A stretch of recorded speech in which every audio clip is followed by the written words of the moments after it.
Hi, this will be the first in a series of book reviews, and the first book review we'll be doing is called YUWU. That is YUWU. So the actual name is called Remnants of Filth.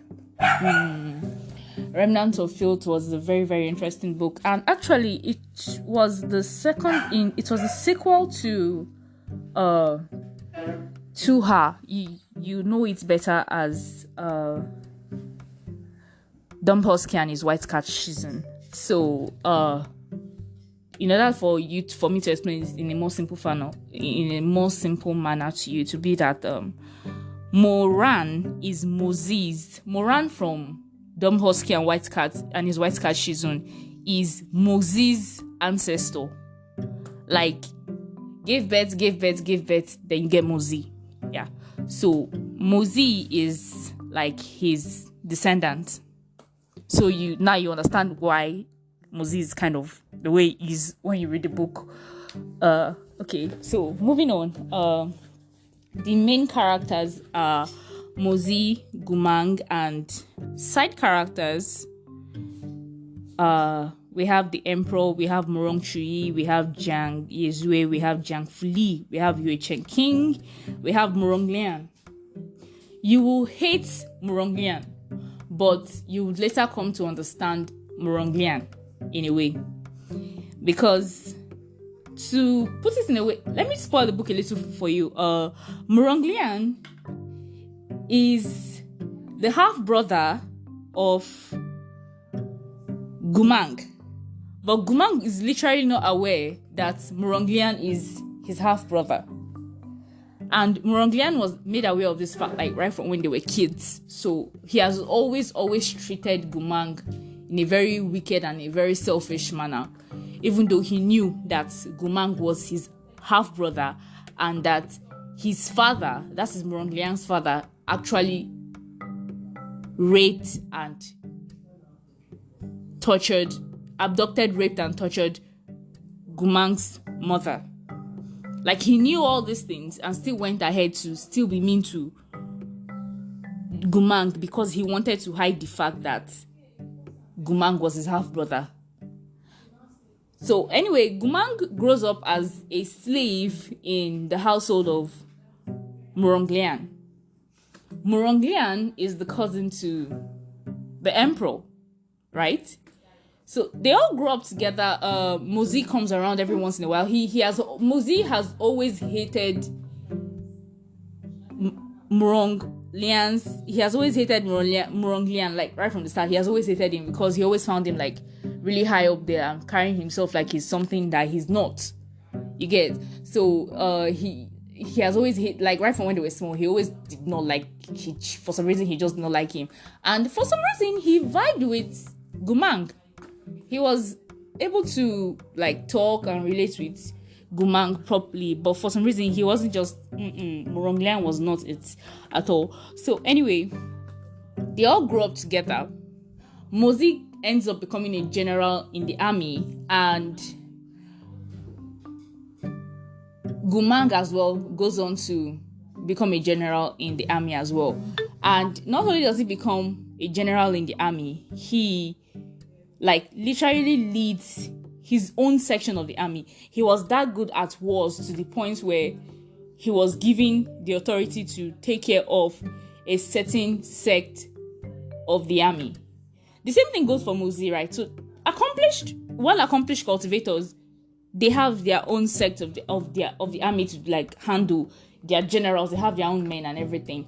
And the people that were under Gumang were literally also former slaves or former masters of once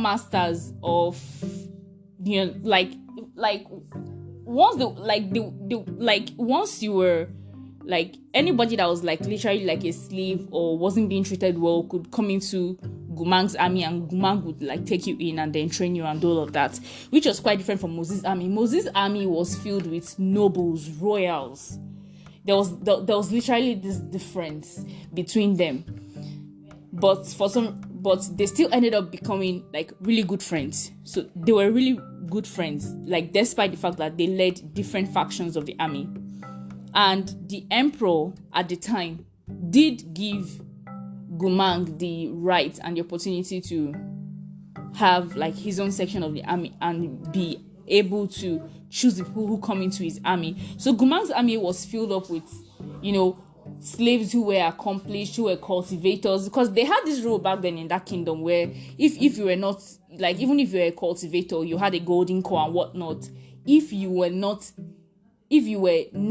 a noble, or you were not free, or you were not you didn't have like a means of thinking of yourself, so long as you had a master, you could not become accomplished. You could not go very far in life. You would continue to remain a slave. So basically what the emperor did was, after Gumang's accomplishments, he like emancipated Gumang and then people in Gumang's army. So they were literally no longer slaves, right? The nobles and the royals did not like this. They did not like this idea at all. But they couldn't really say anything because emperor, they couldn't really say anything. So they put up with it at the time. Then emperor dies, his son takes over. His son does not like, I'm being very factual right now, the son does not like Gumang or his faction of the army. He does not like the fact that Gumang is a slave or came from humble beginnings. He doesn't like it at all.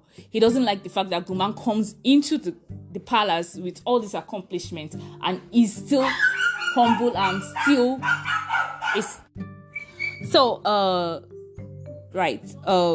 he doesn't like Gumang for any reason.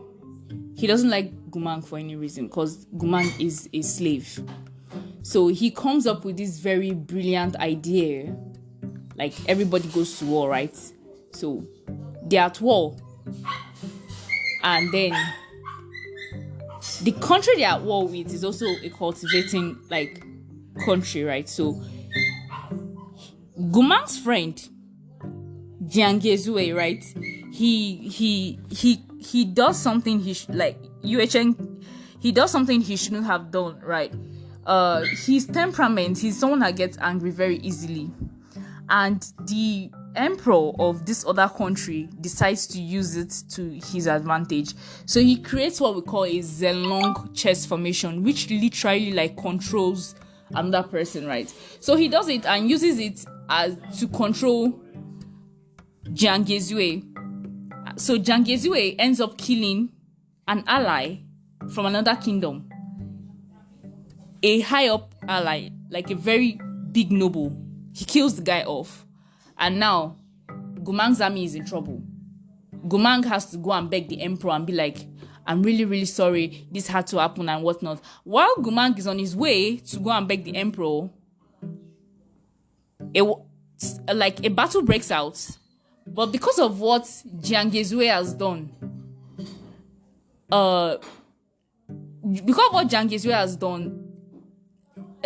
supplies and reinforcements were not sent to the Gumang's army. So Gumang lost like 90% of his army. He lost like over 1,000 soldiers in one day.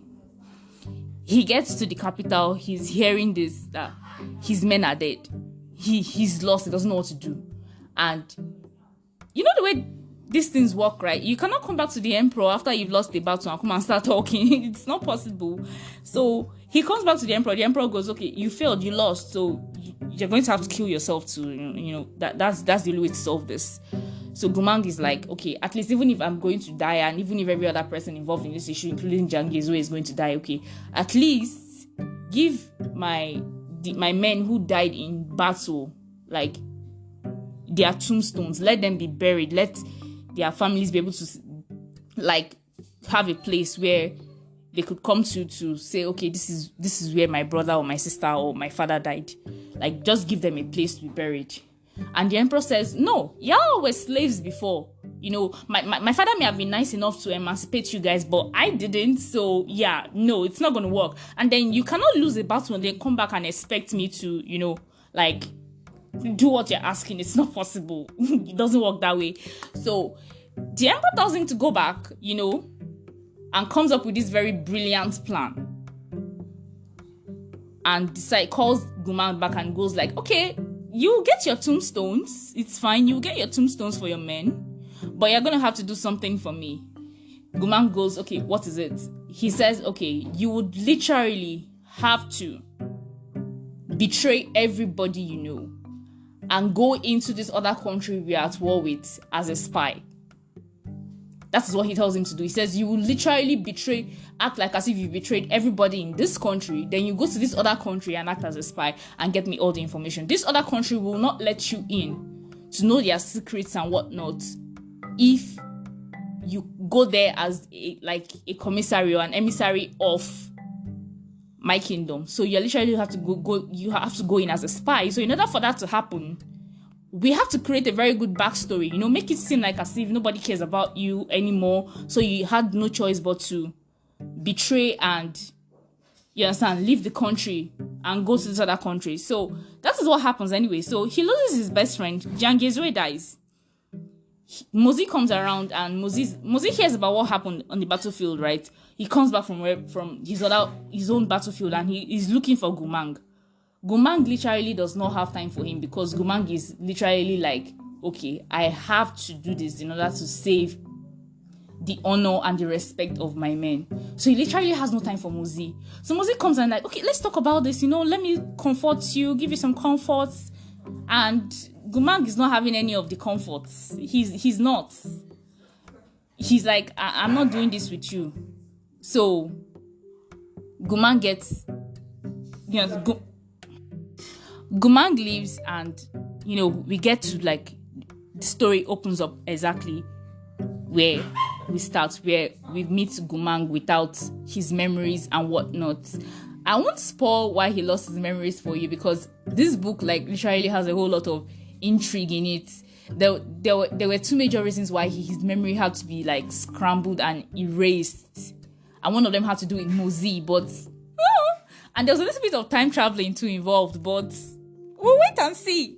If you want to know more about it, you have to read that part up. But if you were talking about how awesome the book was, everything this boy went through because of the lies he was told and the things he was told to do, you'd really find it very, very interesting. And it might look kind of long and lengthy at first. It's about,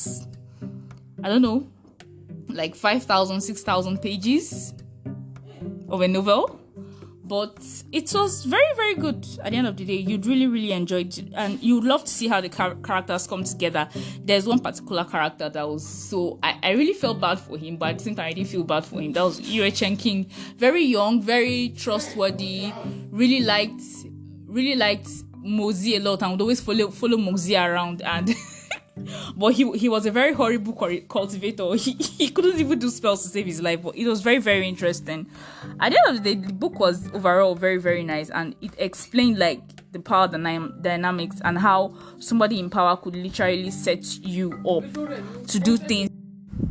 So you'd literally enjoy it, and the book really, really, really had a lot to offer and a lot of lessons to learn. But I think one of the major lessons you would learn from the book is the fact that not everybody who is in power actually likes you or wants to be your friend. A lot of them probably have intentions of setting you up, because that was what the emperor did to him. He set him up to get more power, to go to this other country, get information and whatnot. And then after getting this information, you understand, he was going to kill him and do away with him, at the end of the day. So basically though, if you read the book, you'll find a lot of things about the book that were very, very, very interesting and very, very touching. Let me stop there so I don't spoil the book too much for you. But anyway, I gave you a little bit of the background story to it, so you could start reading. And in case you had any questions concerning the podcast, you could reach me on Twitter at Vicky Sarah. Yeah, you could reach me on Twitter at Vicky Sarah. Yeah, so ask your questions and whatnot, and we'll see you some other time.